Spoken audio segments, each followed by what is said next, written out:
Então nós começamos a compartilhar alguns conselhos. O primeiro que a gente compartilhou de manhã foi: cuidado com o encantamento advindo da espiritualidade. E quando eu falei sobre isso, eu falei da instigante quase, da brilhante capacidade que o diabo tem de reconfigurar as estratégias que ele usa para atingir os seus intentos e desconfigurar um discípulo de Jesus, matar, roubar e destruir. Ele é brilhante nos seus intentos, o diabo. Ele existe para matar, roubar e destruir, e para fazer isso, ele renova as suas estratégias. E como disse lá de manhã, antigamente a gente viu o diabo trabalhando para derrubar os discípulos, fazê-los cair. Aí nós víamos na igreja de antigamente dizendo: e soube de fulano, fulano caiu. E fulano pecou. Puxa, a vida do diabo é sujo. Poxa, fulano caiu. O intento do diabo era jogar a pessoa no chão. Hoje não. Hoje ele trabalha não para fazê-lo cair. O diabo trabalha para fazê-lo ascender. O diabo trabalha para fazê-lo aparecer. O diabo trabalha para fazê-lo visível. Mas não só. O diabo trabalha para fazê-lo visível, conhecido, acendê-lo, mas, sobretudo, fazer com que ele fique encantado por essa visibilidade. Faz com que ele fique encantado com essa ascensão, com essa aparição. Antes, o diabo jogava no chão. Hoje ele joga para o alto.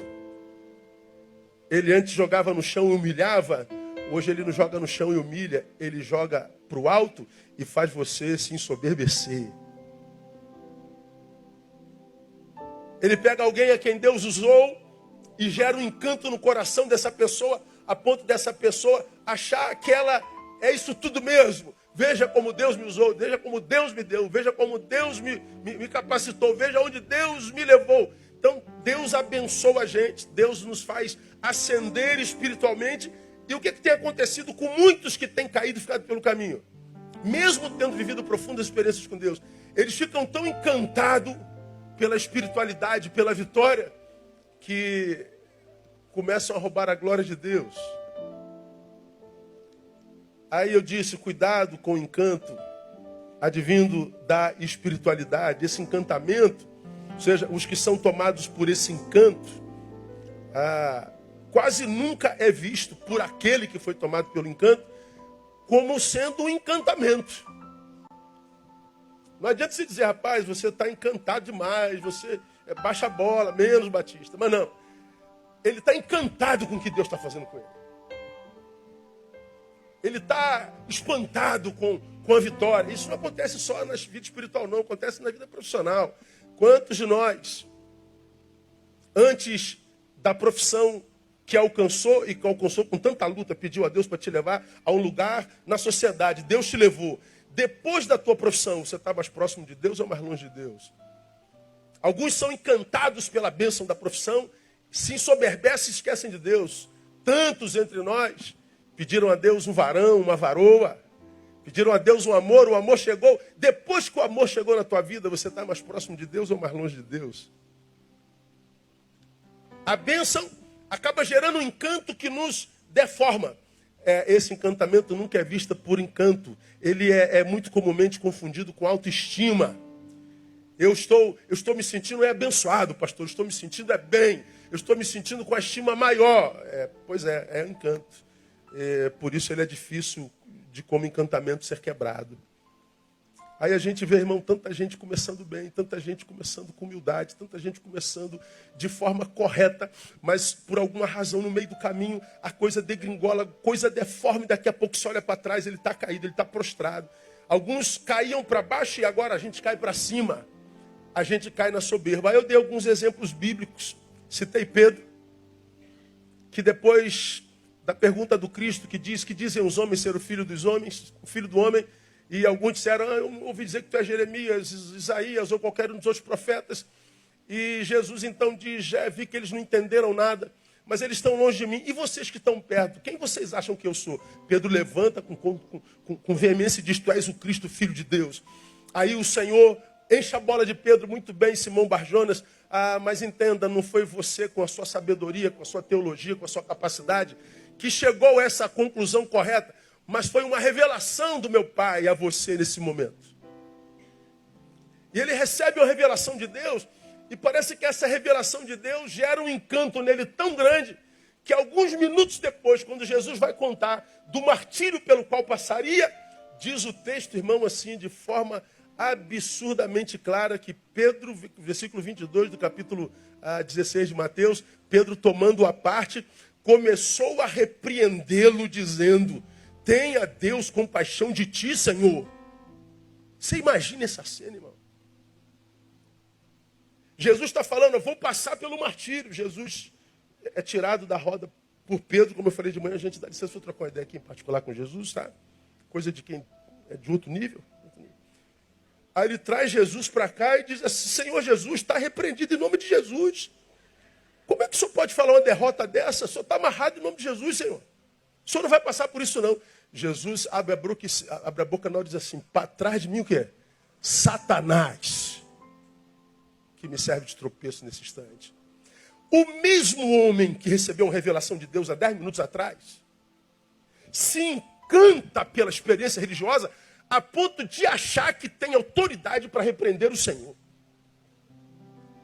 E em consequência disso, o mesmo camarada que foi usado por Deus em revelação, é usado por Satanás. E como é que o fruto de Satanás na vida do homem que foi usado por Deus se manifestou? Com cuidado, não diga isso, Senhor. Eu estou preocupado contigo.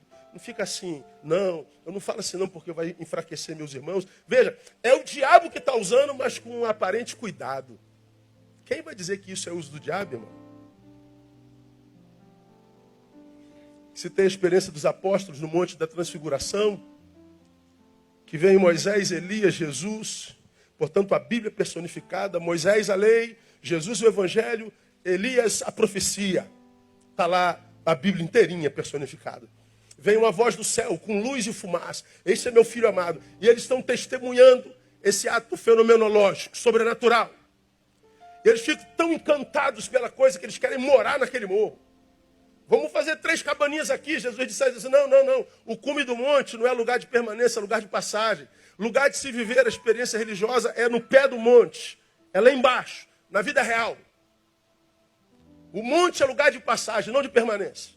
Eles descem dessa experiência que ninguém mais viveu no planeta.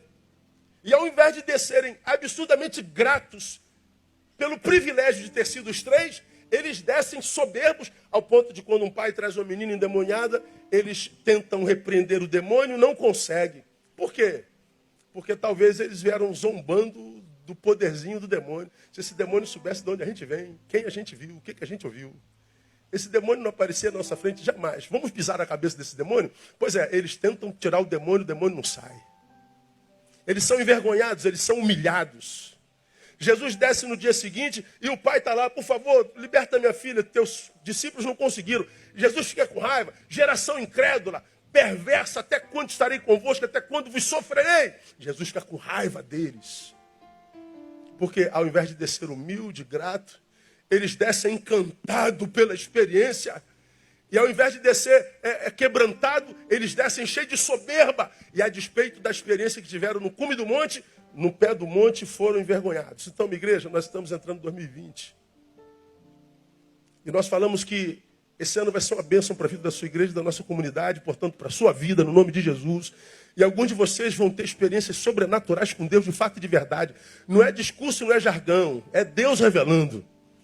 Agora, se Deus te abençoar, seja na vida espiritual, profissional, conjugal, em que área for, receba o que Deus tem para você para esse ano, porque esse ano já está pronto.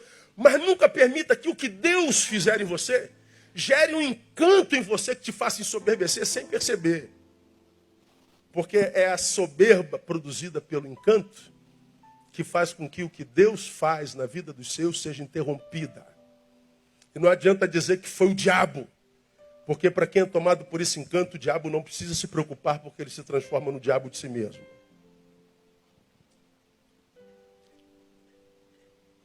Cuidado com a experiência, com o encanto advindo da experiência espiritual.